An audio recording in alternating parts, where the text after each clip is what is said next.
if you'll look down beyond them vans to the right, below the hill, you will see a couple dairy barns. That's what helped the family get by. This is a private memorial, so they had to have some means of financial stability. And the girls would help their mother when they could milking, while the boys would help their father with the log cabin when he locked down, when he cut down these logs for the roads. And he would eventually open up a sawmill, which brought in some more finances for him. That hole started on the east side where you see that crane in 1967. They came through in 1970. You could take that bulldozer that we're going to be passing and put it in that hole, put another one alongside it, and it's exactly 4 stories high.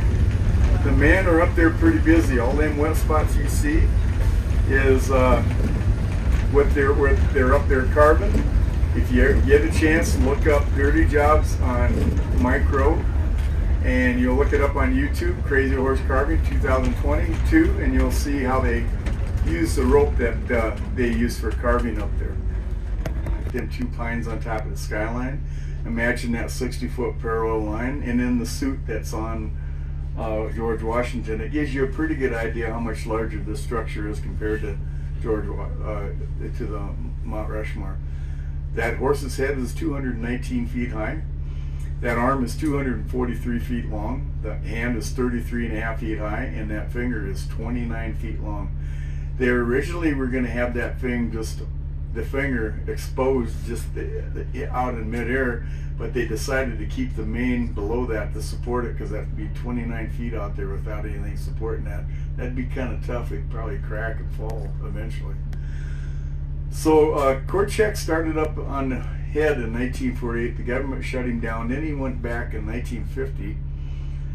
And I'll share that with you later, but he had his wife in the parking lot with the 2-way radio, and he had his up there with the 1-inch rope hanging off the side of the mountain. He'd have his bucket of paint on the right hip, and his wife would tell him where to put that 6-foot swath of the formation of the horse.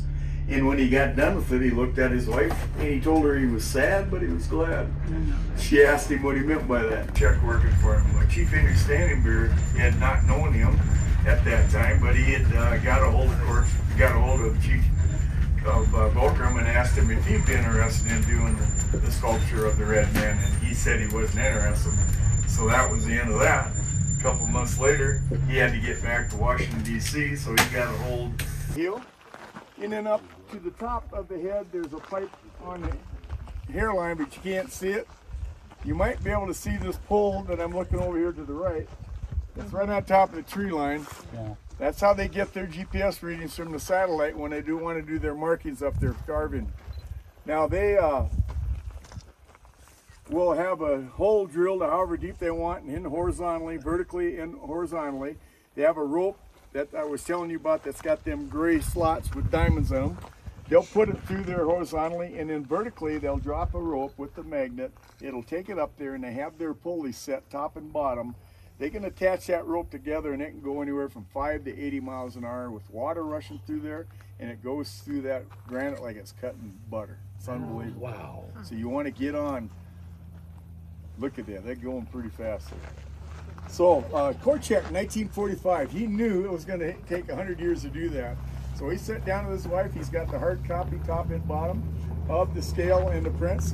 And I seen it down there in the library in a fire safe.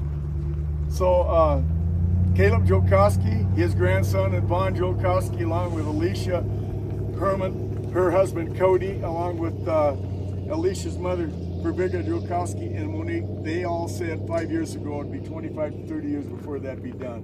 Korchak said 100 years in 1948, and in 1998 they revealed that base. That was the 50th anniversary. 2023 they revealed that hand. That was the 75th anniversary, so we're close to that 100 year. But that was before that crane was put in there. Now they've got that robotic arm that's here. That is going to make it go by a lot quicker. And by the way, Alicia Herman and Cody, they just had a baby girl in May, so there's the great-granddaughter that'll be up on that mountain working. There's two grandchildren up on that mountain right now, and that would be Caleb and Vaughn. And then Alicia, she takes care of the pictures that you see on the side of the bus and inside, and takes the videos of everything that's going on up there. Monique is a sculptor and an artist just like her father. And then Pervega Jokowski takes care of the Korchak Jokowski heritage, and she owns the Laughing Waters restaurant and the gift center. Now, Korchak went back to that horse. Common sense said, get back to the head of Crazy Horse, because at that time nobody knew what he looked like. There was no picture taken of him. Chief Henry Standing Bear knew of 2 warriors that were alive at the time in 1945, and he brought them here on the mountain. Korchak would sit at his table with his drawing paper and pencil, and the warriors did not speak English. They only spoke Lakota language. So Chief Henry Standing Bear would talk to them. PTO to Charles, you have a step-on bus headed your direction. 10-4. So he would translate what Korchak would ask Chief Henry Standing Bear to translate in Lakota what they looked like, or what Crazy Horse looked like. And after they got done, he picked that portrait up. He presented it to them 2 warriors. They looked at each other in disbelief, looked back at Chief Henry Standing Bear, and told him it was 110% what he looked like in battle. The last thing that would be in place would be a feather at the back of his head, 50 foot high, or weigh 45 ton. Obviously that crane will not be able to pick it all up. They do have the rocks up there. They'll carve them, and they'll section it, put it together with that crane, and that will be the last thing that'll go in place. Then they'll take that crane down. Now, Korchak, when he passed away in 1982, all he had done was the bridge of the nose and up into curly hair. That's all he had done. So if people don't believe in spirits, all you got to do is look up there, and I guarantee you his spirit was working through his children and grandchildren. Look what they did. Isn't that amazing?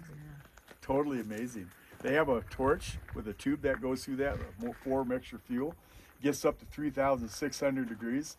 They use that when they're done sculpture, and that will melt that iron and that mica and other forms of rock that's up there. There is no oil or gas up there, so they don't have to worry about that rock cracking. You're not going to see any cracks up there, or they have not made any mistakes. And another thing, no one's died on that mountain since they started in 1948. Wow. Who owns the crane? The crane is it's actually owned by the Crazy Horse Memorial Foundation. When Korchak started a nonprofit organization, I'll share that with you later. And so he had a lot of land bought up, and so, but we need to share that.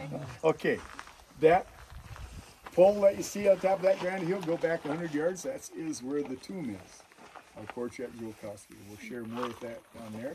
But right now, if there's no other questions, take some family pictures. We got a minute or 2, we'll head on back down the road. And I'll kind of help each other out, take family pictures. You got to stand there and take them. It's a beautiful sight.